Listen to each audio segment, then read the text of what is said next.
할렐루야. 오늘도 함께 출애굽기 말씀 묵상하는 분들을 주님의 이름으로 축복하고 환영합니다. 먼저 오늘의 본문을 읽겠습니다.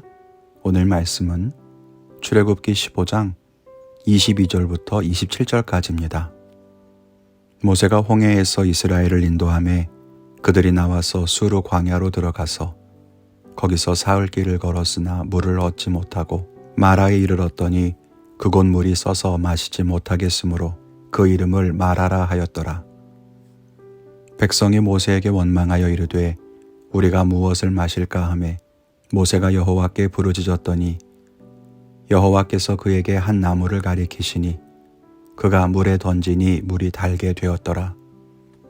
거기서 여호와께서 그들을 위하여 법도와 율례를 정하시고 그들을 시험하실세 이르시되 너희가 너희 하나님 나 여호와의 말을 들어 순종하고 내가 보기에 의를 행하며 내 계명에 귀를 기울이며 내 모든 규례를 지키면 내가 애굽 사람에게 내린 모든 질병 중 하나도 너희에게 내리지 아니하리니 나는 너희를 치료하는 여호와임이라. 그들이 엘림에 이르니 거기에 물샘 12과 종려나무 70그루가 있는지라. 거기서 그들이 그 물 곁에 장막을 치니라. 아멘. 홍해의 기적을 경험하며 힘차게 광야로 들어간 이스라엘은 처음부터 난관에 부딪힙니다. 광야에서 먹을 것과 마실 것이 없어서 굶주림과 목마름을 겪었던 것입니다. 하나님께서는 이스라엘 백성들을 기적적인 방법을 통해서 먹게 하시고 마시게 하십니다. 오늘 본문에서는 마실 물에 대해서 그리고 다음에 묵상할 말씀에서는 먹을 양식에 대해서 말씀해 주십니다. 하나님께서는 이스라엘 백성들의 고충을 아시고 문제를 해결해 주셨죠. 함께 말씀을 묵상하며 은혜를 나누기를 원합니다. 첫째는 하나님은 인생의 괴로움을 바꾸신다는 것입니다.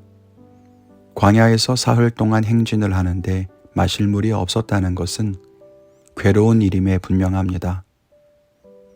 가만히 있어도 사흘 동안 마실 물이 없다면 괴로운 일인데 건조한 광야지대를 걸으면서 사흘 동안 물을 구하지 못했다면 그 괴로움이 컸을 것입니다.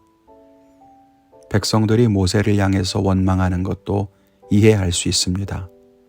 지도자이고 길을 인도하는 사람이기에 불평할 수 있는 거죠. 그때 모세는 하나님께 부르짖었고 하나님은 모세에게 한 나무를 가리켜 물에 던지라고 하십니다. 써서 마실 수 없었던 물을 마실 수 있도록 바꿔주신 하나님은 이 일을 통해서 자신이 치료하는 여호와라고 하십니다. 그러면서 이렇게 말씀하십니다. 너희가 하나님의 말씀에 순종하면 의를 행하고 규례를 지키면 그러면 질병이 내리지 않을 것이라는 것입니다. 마실 수 없는 쓴 물에 하나님이 말씀하신 나뭇가지를 던졌을 때에 그 물이 마실 수 있는 물로 바뀐 것처럼 우리 인생의 괴로움을 바꿔주십니다. 우리 안에 가득한 쓴 물을 단물로 바꿔주십니다. 그것이 하나님의 치유입니다.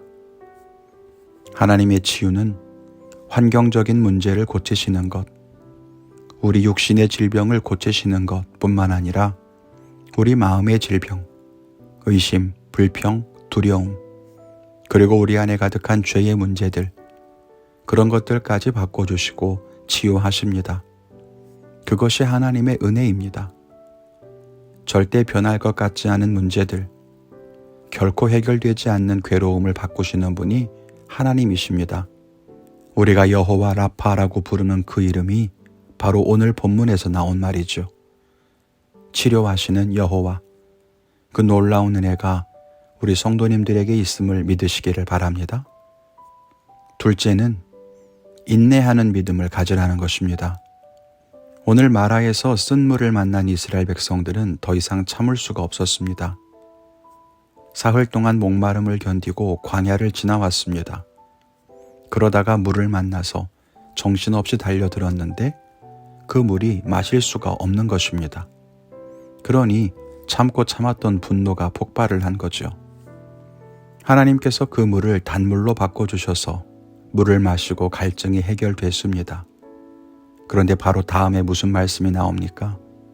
그들이 엘림에 도착해 보니 거기에는 물샘이 12개가 있고 종려나무가 70그루가 있었습니다. 그래서 거기에 장막을 치고 거할 수 있게 되었습니다.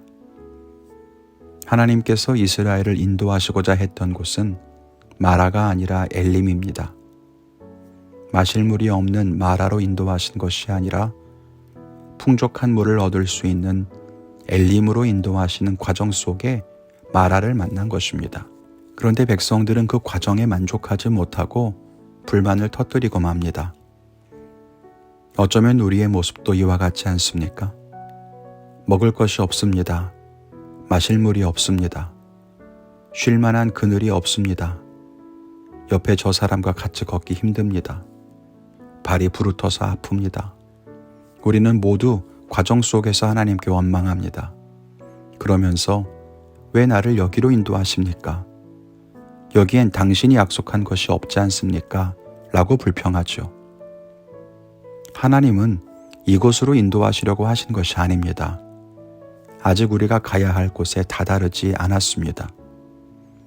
물론 그렇게 본다면 엘림 역시도 하나님이 이끄시는 최종 목적지는 아니죠. 중간 지점일 뿐입니다. 그러므로 우리에게는 인내하는 믿음이 필요합니다.